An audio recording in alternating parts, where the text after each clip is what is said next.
नमस्कार और स्वागत है इस खास चर्चा में।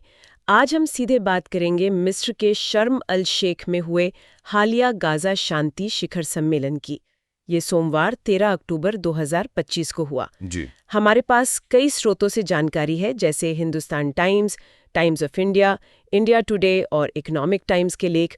और हाँ, व्यक्तित्व पंथ पर विकिपीडिया से भी कुछ जानकारी ली है। जी हाँ।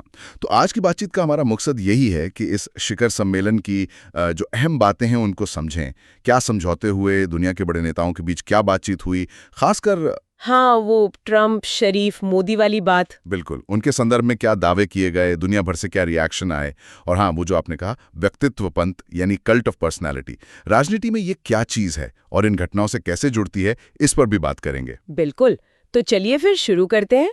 सबसे पहले शिखर सम्मेलन और गाजा समझौता, ये अपने आप में एक बड़ी घटना थी। सह मेजबानी किसने की? हाँ, इसकी सह मेजबानी पूर्व अमेरिकी राष्ट्रपति डोनाल्ड ट्रंप और मिस्र के राष्ट्रपति अब्दुल फताह अल सीसी ने की, और 20 से ज्यादा वर्ल्ड लीडर्स वहां मौजूद थे। अच्छा, कौन कौन थे कुछ बड़े नाम? अरे, लिस्ट काफी लंबी है। फ्रांस के मैक्रों थे, इटली की मेलोनी, ब्रिटेन के कीर स्टारमर, तुर्की के एर्दोगान, स्पेन के सांचेज, फिलिस्तीनी अथॉरिटी के अध्यक्ष महमूद अब्बास, कतर के अमीर, यूएन सेक्रेटरी जनरल, मतलब कई बड़े चेहरे थे। लेकिन एक नाम जो नहीं था वो भी काफी चर्चा में रहा, इजरायली प्रधानमंत्री नेतन्याहू। हाँ बिल्कुल, नेतन्याहू नहीं आए।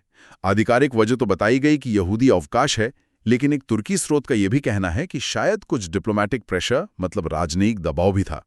पता नहीं। दिलचस्प है। खैर, इतने सारे नेता जुटे तो मुख्य लक्ष्य क्या था इस बैठक का? देखिए, मुख्य उद्देश्य तो यही था कि गाजा में जो युद्ध विराम चल रहा है उसे और मजबूत किया जाए और आगे बढ़कर संघर्ष को पूरी तरह खत्म करने के लिए एक बड़ी क्षेत्रीय शांति योजना पर बात की जाए। और समझौते की मुख्य बातें क्या रही, मतलब क्या तय हुआ फाइनली? तो समझौते के तहत हमास बाकी बचे जो 20 जीवित बंधक हैं उनको रिहा करने पर राजी हुआ है। ये वो लोग हैं जो 2 साल से भी ज्यादा वक्त से कैद में थे। 2 साल से ज्यादा? जी। और साथ ही उन 4 मृत बंदूकों के शव लौटाने पर भी सहमति बनी, जिनकी मौत की पुष्टि हमास ने पहले की थी। गाय एलोज, योसी शार्बी, बिपिन जोशी और डैनियल पेरेज। बिपिन जोशी का नाम, इनकी मौत की खबर तो पहले कंफर्म नहीं हुई थी शायद। सही कहा आपने, बिपिन जोशी की मौत की पुष्टि पहले नहीं हुई थी, ये नई जानकारी है। और हाँ, इसराइल अभी भी शवों की पहचान का इंतजार कर रहा है, क्योंकि पहले भी ऐसा हुआ है कि हमास ने असंबंधित शव लौटाए हैं, तो वो सावधानी बरत रहे हैं। अच्छा, और इसके बदले में इसराइल क्या कर रहा है? इसराइल लगभग 2000 फिलिस्तीनी कैदियों को रिहा करेगा। इनमें से करीब 1900 तो सीधे रिहा होंगे और 154 को रफा बॉर्डर के रास्ते, मतलब निर्वासित किया जाएगा। इस पूरी प्रक्रिया में ऐसा लग रहा है कि ट्रंप की भूमिका काफी केंद्रीय रही। बिल्कुल, वो एक तरह से सेंट्रल फिगर थे, मध्यस्थ की भूमिका में। उन्होंने इजराइल की संसद नेसेट को संबोधित किया। हाँ, सुना मैंने। बंधक बनाए गए लोगों के परिवारों से भी मिले और फिर वो जो शांति समझौता था उसके दस्तावेज पर दस्तखत भी किए उन्होंने। खुद उसे बहुत व्यापक बताया। और गाजा का पुनर्निर्माण, वो तो बहुत बड़ा चैलेंज है, उस पर भी बात हुई? हाँ, बात तो हुई। ट्रंप का कहना था कि पुनर्निर्माण तो सबसे आसान हिस्सा है। असली चुनौती है गाजा का विसैन्यीकरण, डीमिलिटराइजेशन, और वहां एक नई पुलिस फोर्स बनाना। आसान हिस्सा? यूएन का क्या अनुमान है, कितना खर्चा आएगा? संयुक्त राष्ट्र का अनुमान है कि इसमें अरबों डॉलर लगेंगे, तो आसान तो शायद नहीं होगा। लेकिन क्या सभी पार्टियां, खासकर हमास, इस समझौते से पूरी तरह सहमत है? नहीं, यहीं पर एक पेच है। हमास ने समझौते पर आधिकारिक तौर पर दस्तखत करने से इनकार कर दिया है। ओहो। वो निरस्त्रीकरण की जो मांगे हैं उनसे सहमत नहीं है और फिलिस्तीनियों के पुनर्वास के कुछ आइडियाज को भी उन्होंने खारिज किया है। तो समझौता हुआ है, युद्ध विराम और कैदियों की अदला बदली हो रही है, लेकिन आगे का रास्ता अभी भी सीधा नहीं है। हाँ, ये याद रखना जरूरी है कि ये संघर्ष कितना लंबा और विनाशकारी रहा है। 7 अक्टूबर 2023 के हमास हमले से शुरू हुआ, करीब 1200 इसराइली मारे गए और फिर गाजा में इसराइली कार्रवाई में अनुमानित 67,000 फिलिस्तीनी। बहुत भयानक आंकड़े हैं। जी बिल्कुल। चलिए, अब जरा नेताओं के बीच जो बातचीत हुई उस पर आते हैं, खासकर ट्रंप, शरीफ और मोदी के इर्द गिर्द जो कुछ हुआ। सुनने में आया कि पाकिस्तान के प्रधानमंत्री शहबाज शरीफ ने ट्रंप की बहुत तारीफ की। बहुत तारीफ शायद कम शब्द होगा। हुआ ये कि ट्रंप ने उन्हें बोलने के लिए बुलाया और शरीफ ने अपने भाषण का एक बड़ा हिस्सा सिर्फ ट्रंप की प्रशंसा में ही लगा दिया। अच्छा, क्या कहा उन्होंने? उन्होंने ट्रंप को शांति का दूत, अनुकरणीय नेतृत्व, दूरदर्शी नेतृत्व और यहां तक कह दिया कि वो व्यक्ति जिसकी दुनिया को इस समय सबसे ज्यादा जरूरत है। अरे वाह, ये तो मतलब काफी ज्यादा है। जी हां, और बार बार इस बात का क्रेडिट ट्रंप को दिया कि उन्होंने भारत पाकिस्तान के बीच कथित युद्ध को रोका।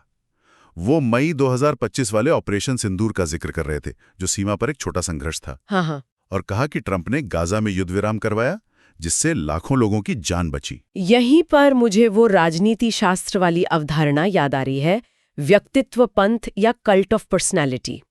क्या शरीफ का ये जो अंदाज था, ये उसी तरफ इशारा नहीं करता जहां एक नेता को लगभग भगवान जैसा बना दिया जाता है? ये एक बहुत महत्वपूर्ण सवाल उठाया आपने।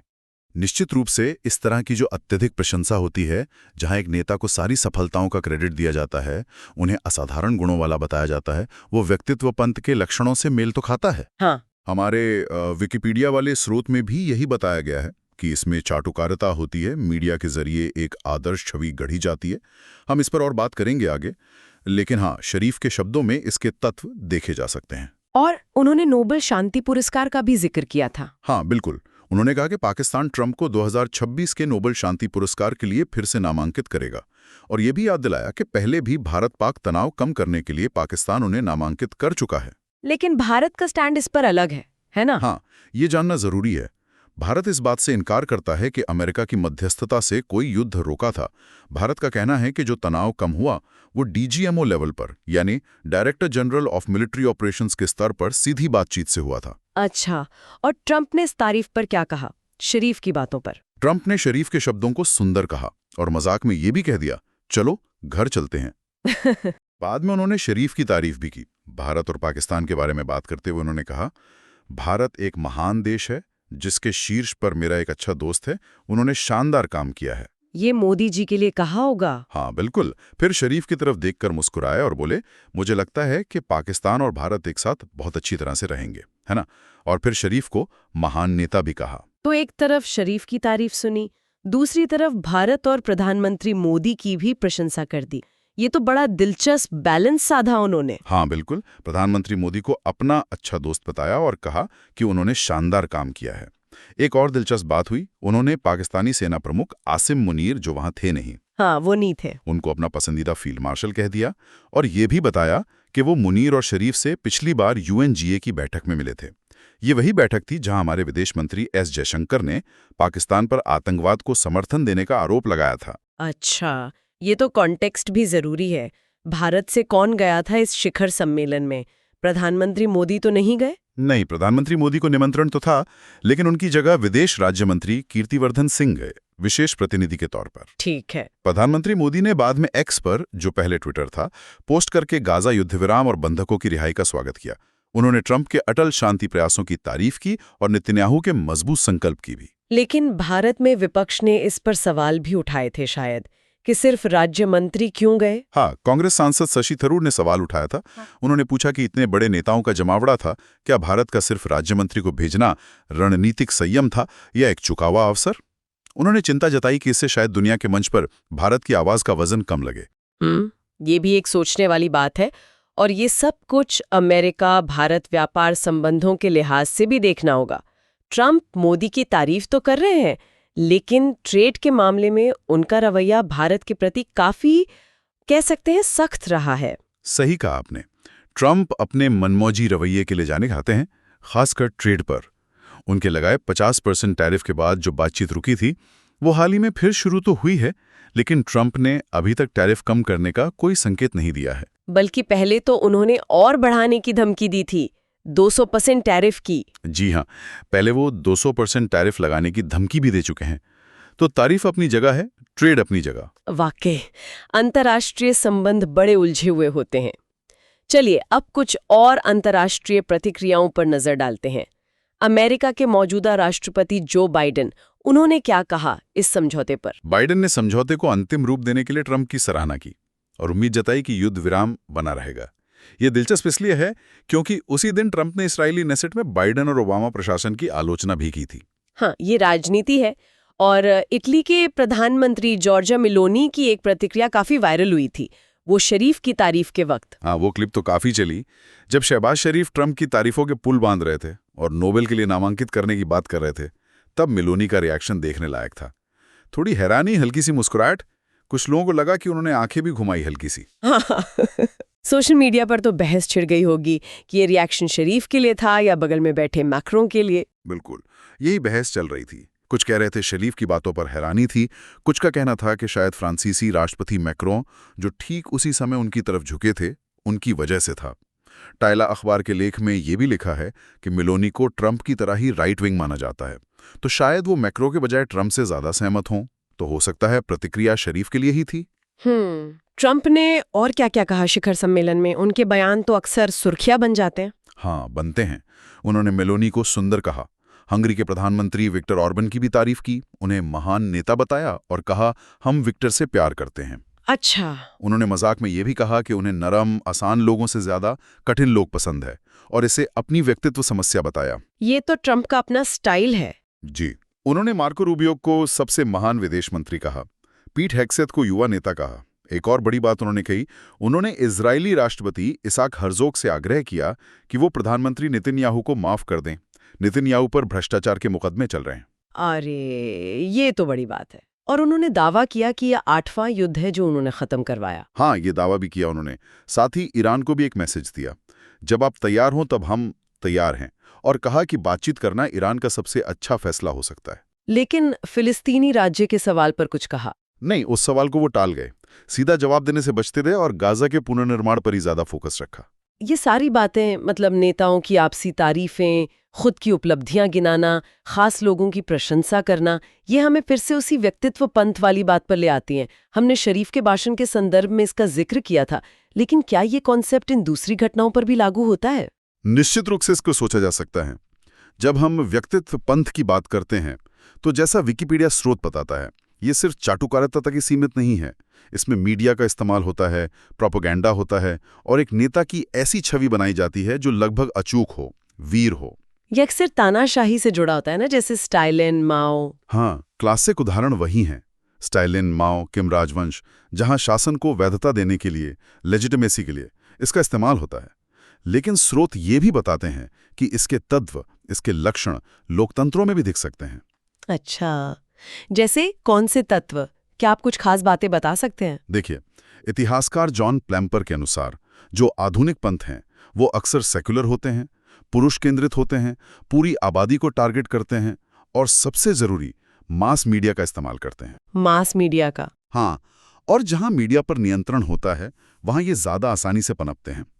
आज के दौर में तो सोशल मीडिया और उसके जरिए जो गलत सूचनाएं फैलती हैं वो भी इसे बढ़ाने में मदद करती हैं। नेता अपनी छवि बनाने के लिए इन मंचों का खूब इस्तेमाल करते हैं। और हमारे स्रोतों में कुछ आजकल के उदाहरण भी दिए गए थे, है ना, तानाशाही के अलावा? हाँ, विकिपीडिया स्रोत में शी जिनपिंग, पुतिन, एर्दोगान जैसे नेताओं के साथ साथ मोदी, नेतन्याहू और ट्रंप का भी जिक्र है। भारत से भी कुछ नाम थे। हाँ, भारत में जयललिता, मायावती, अम्बेडकर, शिवाजी का भी उल्लेख है। मतलब ये दिखाने के लिए कि कॉन्सेप्ट कितना व्यापक हो सकता है। यहां तक कि बिजनेस वर्ल्ड में हेनरी फोर्ड से लेकर एलॉन मस्क, स्टीव जॉब्स और पॉप कल्चर में टेलर स्विफ्ट तक के उदाहरण दिए गए हैं। क्या बात है।